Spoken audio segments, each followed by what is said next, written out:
Hi everyone, it's Lara. Thank you so much for watching. I'm here today with my second Halloween costume for this year and I just couldn't resist and I had to create an Elsa costume. I know that there are so many little girls who love the film Frozen, they love Elsa and they want to dress up like Elsa for Halloween, and I also know that there are so many parents who are looking for Elsa costumes or for ideas how to make their own Elsa costume. So I designed a pattern for you that can be used for both children and adults. I also tried to keep this costume as low budget as possible. I think I paid at the end only about 20 bucks, which is really inexpensive. I used stretchy material so it is really comfortable, and in this video I will of course show you first how to create the pattern for yourself and then how to make the costume. So if you want to know how I've done that, then please keep watching. Let's have a look at the pattern for our top first. This is how the top will look like. There's going to be a velvet part on the bottom and the top part, and the sleeves are going to be made of mesh. The bottom part of the front is going to be slightly pointed and the back part is going to be slightly rounded. For a top like this, all you need is a pattern for a simple long sleeve fitted shirt. What we're going to do is we are going to take the main body part and we are going to cut it back so that we achieve this shape. So first we are going to go a little bit below the waist, so let's pretend this is the waist.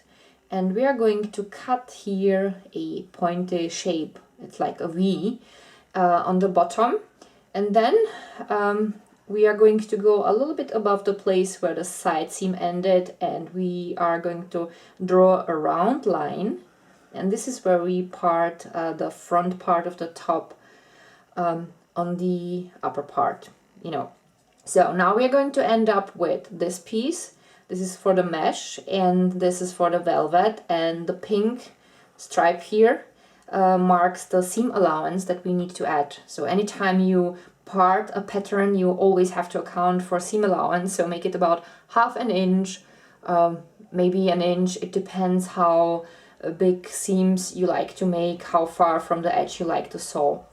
We are going to do the same for the back, with the exception of this line, because this line is going to be straight and the bottom line is going to be a little bit rounded, but other than that we are going to end up with very similar shapes. And again, we have to account here for the seam allowance. Here we have the pattern for the sleeves. You take basically just the original pattern for your sleeves and then you add a triangular shape at the end. This is going to make the nice pointy end for your Elsa sleeves. If you want to be sure that the pointy part will stay in place, you will need an elastic for each pointy end of your sleeve. I took a tanned elastic and then I hand stitch it to the end, and then you can pull it over your middle finger, and that way the pointy part will stay in place. I didn't think about that first, so I didn't wear it like that in the clips when I was wearing the costume, but I added that later. I definitely recommend this one, but I'm gonna talk about it later again. Here we have a sketch of my skirt for the Elsa costume. I have already covered how to make a skirt like that in my fall suede skirt tutorial. This is basically the same pattern, so if you haven't seen that video, I definitely recommend watching that, because in that video I have explained step by step how to create the pattern and how to make the skirt, including the waistband and everything. So this is going to be pretty much the same. There are going to be three differences. One is that the skirt is obviously longer, so my skirt was like 41 inches long, but that will differ according how tall you are, so you just need to measure the distance from your waist to the bottom. The second difference is that the front part is not sewed together completely to the bottom on one side, so you can see it is here open on one side. I will cover that in this video, how to make this. And the third difference is that I didn't fold the end, the bottom part. I just stitched it, or actually sewed it with elastic zigzag that created nice frilly loops, and that I will show in today's video as well. Link to the fursuit skirt tutorial is listed down in the description box, and I will also link it here as an info card. And now let's have a look at the cape. For the cape, I didn't really have any special pattern. I made the upper part a little bit rounded, and then I rounded also the bottom part. I made the middle a little bit longer than the sides. And I think that this distance was about twice as big as the width of my back. And then I just had to fold it so that it would fit the width of my back. And there's going to be several press buttons, so you can put it on the back part of your top and take it anytime you need to. And I used sequined material for that. If you don't find anything like that, you could just use the same mesh material that you would use for the top part of your Elsa top and for the sleeves. I used stretchy velvet for the top and for the skirt. It is a very lovely material. What you have to be careful about is that the velvet has kind of hair, or like, I don't know how to call that, but if you stroke it in one direction, it remains nicely smooth. If you go against it, it's going to be a little bit rougher. So whenever you work with velvet, make sure that if you have, for example, a skirt made of 4 parts, that on all parts the hair is facing the same direction, either upward or downward. Otherwise, one part would look a little bit less shiny than the other one. This is the only thing you have to think about, and also it's a stretchy material, so you will need elastic stitch for some of the work we're gonna do today, but other than that, it's pretty easy. It is very low maintenance. You can wash it, you can iron it on low temperature, so this is definitely a very nice material for such costume. For the rest of the top, I used mesh material. I was lucky to find a shade that would match the velvet, and you can clearly see that there are some rhinestones, so I added them on the top and also at the end of my sleeves, because I thought that would look really pretty. It is also stretchy, and for both the velvet and the mesh, it is always best having a material that is only stretchy to the sides, because it's so much easier to work with than with bi-elastic materials. This is the mesh. It's actually a tool that I used for the cape. You can see the patterns that the sequins form. I thought it was very pretty, and also I was very lucky that the shades were matching, so that's what I used for the cape. These are the press buttons I have been talking about. You can get them in several sizes. They are very practical and they are also very inexpensive. Yeah, and I think this is pretty much everything I wanted to say about the pattern. If you have any further questions, then please comment.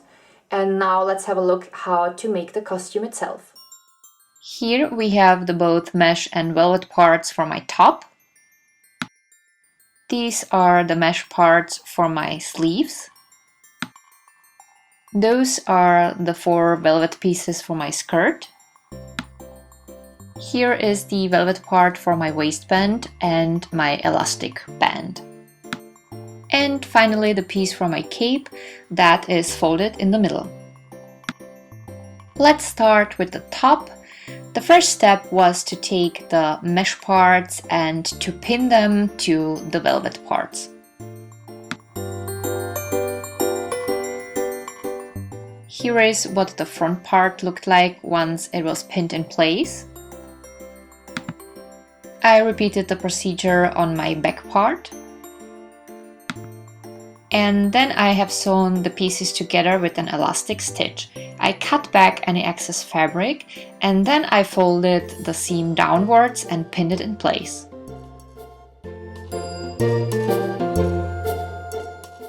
And of course I have done that on both the front and the back part. Once everything was pinned in place, I've sewn the pieces through with an elastic zigzag. Next, I started pinning the front and the back part together. As usual, I kept the pins at right angles to the edge so that I could leave them in while sewing.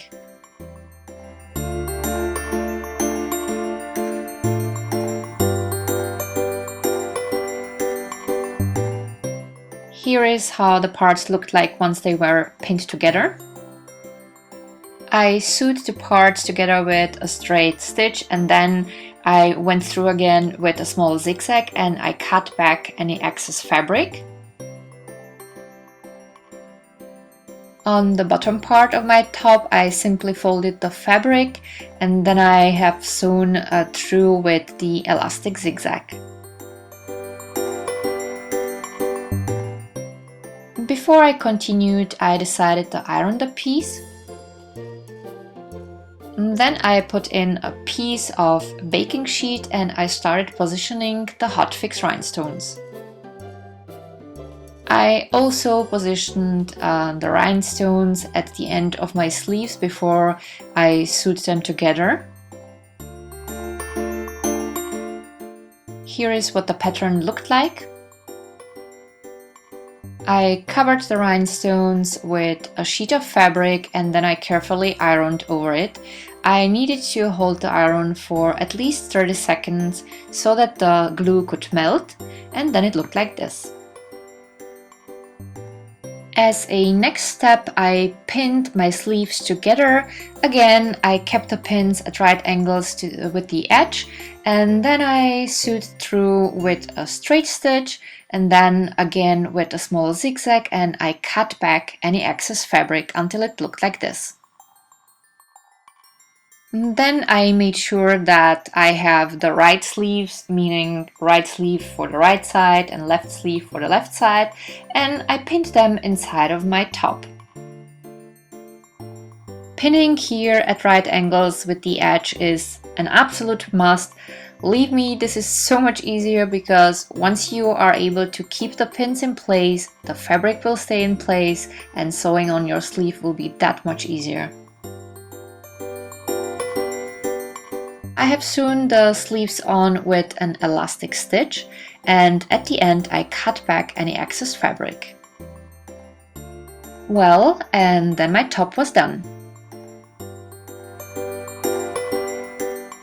Next, I took two pieces for my skirt and started pinning them together, but I pinned only about 15 inches of the fabric from the top. It is always best in a case like that to take the pieces first and to sew the edge through with a zigzag so that the fabric wouldn't fray later. Then I took the other two pieces and I pinned them all the way down.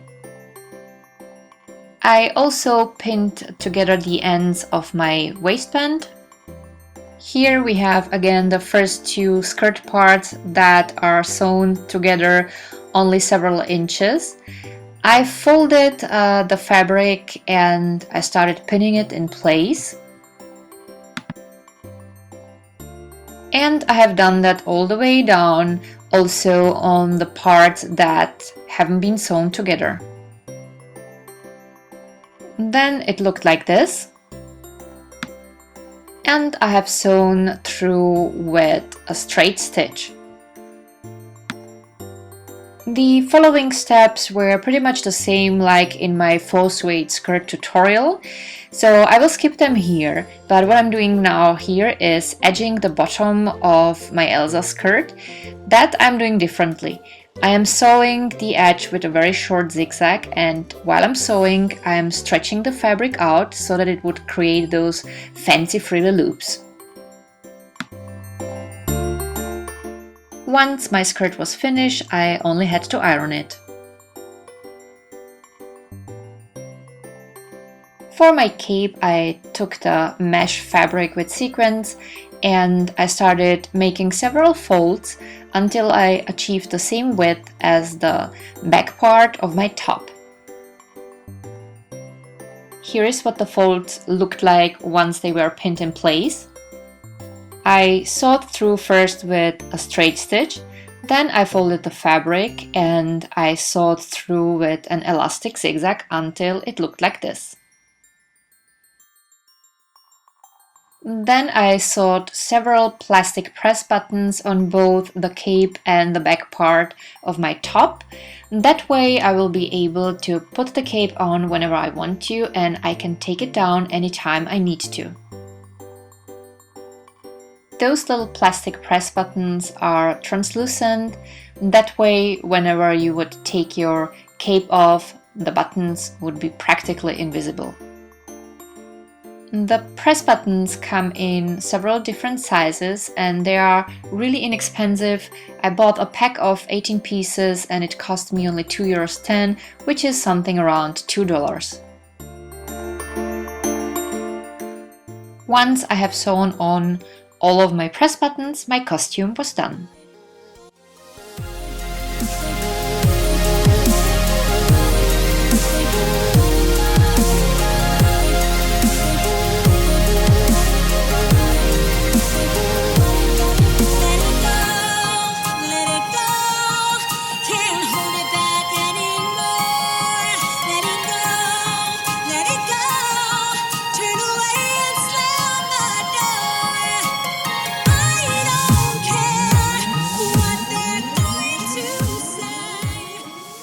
Now, a few ideas how to improve this costume. What I found out is that because the sleeve is pointy and this part is quite long, it tends to fold back whenever you lift your arms, and I didn't like that. I didn't think about that first, but I think it is the best to take your sleeve and a small tent elastic that can be pulled easily over your middle finger. So you will take the elastic, then you take your sleeve, you fold the small tip over the elastic, and then you just need to hand stitch it there. And that way you will have a way how to secure the end of your sleeve on your arm so that it would stay in place whenever you move. So this is definitely something I recommend. The second idea is regarding the cape. So I made the cape with press buttons because I thought if I will go to a Halloween party, it might be raining and the cape is very long, so I would be dragging it on the ground and it might get stained and I wouldn't want that. So I thought it is always best to have a cape that you can just take off, fold it, put it in a bag and then put it on whenever you arrive at the party. But if you don't care about that, you can easily take the cape and sew it in together with the mesh on the top, on the back part of your top, and that would save you some time. Well, that was it for today. If you liked today's video and my costume, don't forget to give the video a thumb up and make sure you subscribe to my channel so that you don't miss any future videos. You can just hit the button above me, or if you're watching on mobile devices, then please just visit the description box. There is a link in the description box that leads you to subscribing to my channel. I have listed there also my Instagram account and my entire Halloween playlist for you guys. Thank you so much for watching. I hope you had a wonderful day and I'm looking forward to seeing you next time. Bye!